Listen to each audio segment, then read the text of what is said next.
কিছু করতে পারবে না। ওটা ডিক্লারেশন থাকবে, কারণ ওটা যে মালিক সে তো আপনার সঙ্গে সকালে ব্রেকফাস্ট করে। সেটা হলো গণমাধ্যম স্বাধীন হবে না আলাদাভাবে, কখনোই হবে না।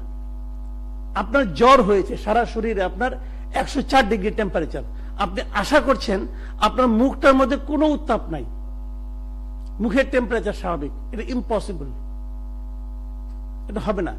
গণমাধ্যম আলাদা কোনো বিষয় না। গণমাধ্যম এই সমাজেরই একটা অংশ। সমাজের ব্যবসায়ীদের মধ্যে যা চলছে, এই সমাজের আমলাদের মধ্যে যা চলছে, এই সমাজের সরকারের মধ্যে যা চলছে, গণমাধ্যমে তারই প্রতিফলন আপনারা দেখতে পাবেন। গণমাধ্যমকে সেভাবে করাপ্ট করে তোলা হয়েছে।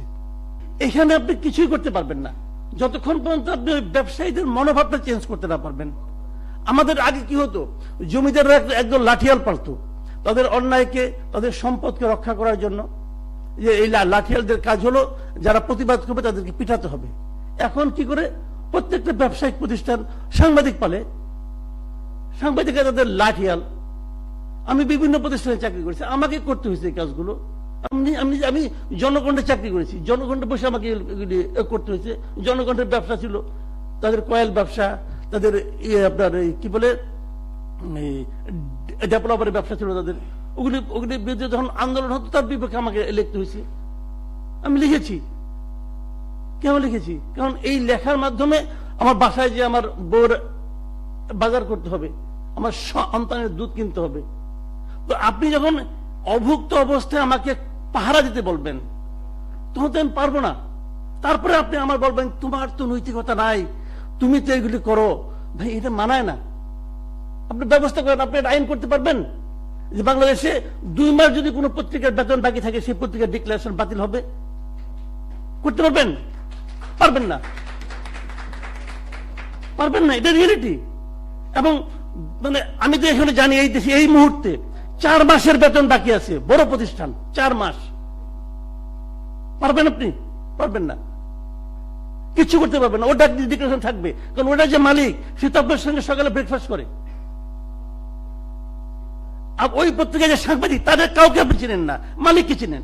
মালিক আপনার ইয়ার দোস্ত, আমার ইয়ার দোস্ত। আপনি কি করবেন? আপনি ভাবেন একটা জিনিস, ভাই এটা কেমনে করে সম্ভব? বাংলাদেশে একজন লোক 4টা পত্রিকার সম্পাদক, 4টা পত্রিকার মালিক, 4টা পত্রিকার সম্পাদক, উনি সম্পাদক, ওনার বউ সম্পাদক। কি করবেন? করেনটা কি ওনারা? বিজ্ঞাপন হান্টিং করেন, বিজ্ঞাপন হান্টিং করেন। বাংলাদেশে একটা বিখ্যাত পত্রিকা সংবাদের সার্কুলেশন কত? আজকে যদি আপনি ডাক্তার বলে যে ওষুধের পাশাপাশি সংবাদ পত্রিকা দেখে তাবিজ বানিয়ে, তাবিজ চুবাই চুবাই তোমাকে পানি খাইতে হবে, আপনি অসুখ ভালো হবে না, কারণ আপনি পত্রিকা খুঁজে পাবেন না। তাবিজ বানাবেন কেমনি করে? সেই পত্রিকার সার্কুলেশন 1,51,000। কেমনে 1,51,000 সার্কুলেশন? কেন? ওইটা হইলে পরে উনি এই 8ম ওয়েজ বোর্ডের অনুযায়ী ওই হিসাবে বিজ্ঞাপন পান, ওই হিসাবে নিউজ প্রিন্ট পান। নিউজ প্রিন্টটা বাজারে বিক্রি করেন, বিজ্ঞাপনের টাকা উনি আত্মসাৎ করেন। আর ওনার লোকজন 4 মাস 5 মাস বেতন পায় না। এটা যদি আমি বলি, মালিক কিন্তু আমার কাছে আসবে না। ওই পত্রিকা যারা কাজ করে, আমার যারা কলিগ, তারাই বলবে ভাই এটা তো বললেন, এটা না বললে ভালো হইতো, আমাদের তো বেতন এমনি হয় না। মানে উনি 4 মাস বেতন পায় না, কিন্তু 5ম মাসের বেতন পাওয়ার নিশ্চয়তার জন্য আমাকে থামাতে চায়।